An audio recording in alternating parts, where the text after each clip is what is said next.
الرحمن الرحيم وعن عمرو بن العاص رضي الله تعالى عنه قال أتيت النبي صلى الله عليه وسلم فقلت أبسط يمينك فلأبايعك فبسط يمينه فقبضت يدي فقال ما لك يا عمرو وقلت ما لك يا عمرو قلت أردت أن أشترط قال تشترط ماذا قلت أن يغفر لي قال أما علمت يا عمرو أن الإسلام يهدم ما كان قبله وأن الهجرة تهدم ما كان قبلها وأن الحج يهدم ما كان قبله رواہ المسلم۔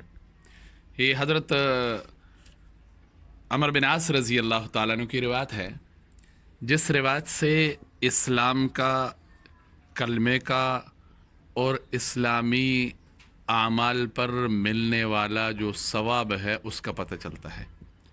ہم بڑے خوش نصیب لوگ ہیں کہ اللہ نے ہمیں گھر بیٹھے ماں کے گود میں کلمہ نصیب فرمایا۔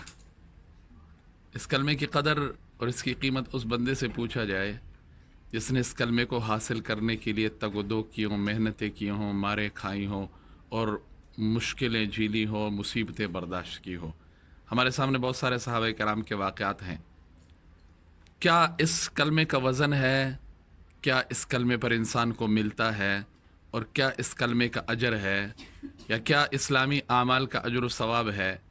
تو حضور نبی کریم صلی اللہ علیہ وسلم نے اس روایت میں کلمے کا، اسلام کا اور جو اسلامی احکام ہے ان کی قدر و قیمت، ان پر ملنے والے اجر کو بیان فرمایا۔ اجر سامنے ہو، ثواب سامنے ہو تو پھر کام اگر بندے نے کیا ہو بندے کو خوشی ملتی ہے، اگر نہ کیا ہو تو کرنے کا بندے کا داعیہ بندے میں پیدا ہوتا ہے اور کرنے کا اس کا دل کرتا ہے۔ حضرت عمر بن عاص رضی اللہ تعالیٰ عنہ صحابی رسول ہے، جلیل القدر صحابی ہے، ہجرت سے 5 سال پہلے اسلام قبول کر چکے تھے، تمام جنگوں میں شریک رہے ہیں۔ حضرت عمر فاروق رضی اللہ تعالیٰ عنہ کے دور میں مصر آپ کے ہاتھوں فتح ہوا تھا، اس لیے ان کو فاتح مصر کہا جاتا ہے، عمر بن عاص رضی اللہ تعالیٰ۔ حضور نبی کریم صلی اللہ علیہ وسلم کی خدمت میں حاضر ہو گئے اور حضور سے درخواست کی، یا رسول اللہ آپ اپنا ہاتھ آگے کیجئے تاکہ میں آپ کے ہاتھ پر بیعت کر لوں، مسلمان ہونا چاہتا ہوں۔ حضور نبی کریم صلی اللہ علیہ وسلم فبسط یمینہ، آپ صلی اللہ علیہ وسلم نے اپنا دائیں ہاتھ آگے کیا۔ حضرت عمر بن عاص رضی اللہ تعالیٰ عنہ فرماتے ہیں جیسے حضور صلی اللہ علیہ وسلم نے اپنا دائیں ہاتھ آگے کیا تو میں نے اپنا ہاتھ پیچھے کھینچ لیا۔ عجیب سی صورتحال بن گئی۔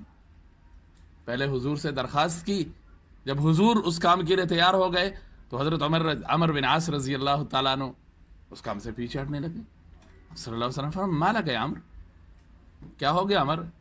ابھی ارادہ تھا تیرا بیعت کرنے کا، مسلمان ہونے کا، اور اب ہاتھ پیچھے ہٹا رہا ہے، ارادہ بدل گیا، نیت بدل گئی۔ حضرت عمر رضی اللہ تعالیٰ عنہ کہتا قلت، میں نے کہا اردت ان اشترط، میں کوئی شرط لگانا چاہتا ہوں۔ کیا شرط لگانا چاہتے ہو؟ تشترط ماذا؟ مختلف قسم کے بندے، جی میرے یہ کام ہو جائے، میرے یہ کام ہو جائے، پھر میرے یہ کام ہو جائے، پھر میں آپ کا ساتھ دیتا ہوں، جیسے ہمارے ہاں ہوتا ہے جی ہم آپ کو ووٹ دیں گے، ہمارا یہ کام کر لو، یہ کام کر لو، یہ کام کر لو۔ تو اب ذہن میں یہ بات آتی ہے کہ حضرت عمر رضی اللہ تعالیٰ عنہ کیا سوال اور کیا شرط لگانا چاہتے ہیں۔ حضرت عمر بن عاص رضی اللہ تعالیٰ عنہ عرض کرنے لگے قلت ان یغفر لی، میں چاہتا ہوں کہ میرے تمام کے تمام گناہ معاف کر دیے جائیں۔ یعنی مسلمان تو ہوتا ہوں، کلمہ پڑھنے کے لیے تیار ہوں، بیعت کرنے کے لیے تیار ہوں، لیکن اس شرط پر کہ میری زندگی کے پچھلے سارے گناہ معاف ہو جائیں۔ اگر معافی کا اعلان ہوتا ہے تو پھر میں بیعت کر لیتا ہوں، معافی کا اعلان نہیں ہوتا تو پھر معاملہ اور طرح کا شاید ہو جائے۔ تو حضور نبی کریم صلی اللہ علیہ وسلم فرمایا عمر شرط لگانے کی ضرورت ہی کوئی نہیں ہے، کیونکہ جس دروازے سے تم داخل ہو رہے ہو، جدھر تم آ رہے ہو، جو تم ارادہ کر رہے ہو، تو اس کے بارے میں یہ اعلان سننا ان الاسلام یہدم ما کان قبلہ، اسلام ان تمام گناہوں کو مٹا دیتا ہے جو اسلام قبول کرنے سے پہلے کیے گئے۔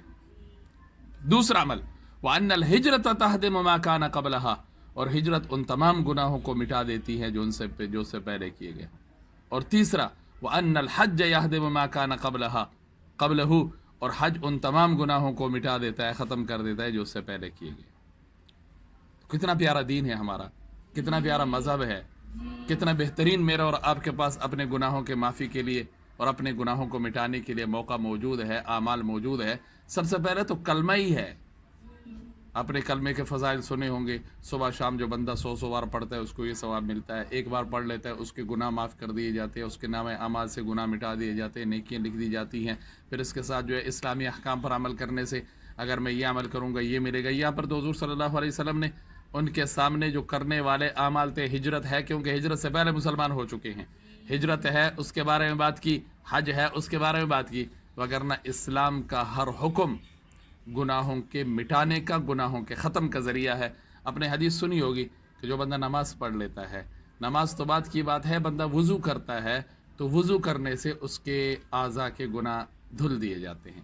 پھر جب وہ نماز پڑھتا ہے تو اس کے اور گناہ کم ہو جاتے ہیں. پھر چلتے چلتے تو کوشش کرنی چاہیے مجھے اور آپ کو کہ ہم اپنی زندگی میں، کلمہ تو نصیب ہے ہمیں، اس کلمے کے مطابق میری اور آپ کی زندگی گزرے، اسلامی احکام اور اسلامی اعمال ہم اپنی زندگیوں میں لے آئیں. تو انشاءاللہ اللہ سے جب ملاقات ہوگی تو گناہوں سے پاک صاف ہو کر ملاقات ہوگی اور اللہ کی رضا حاصل ہو جائے گی.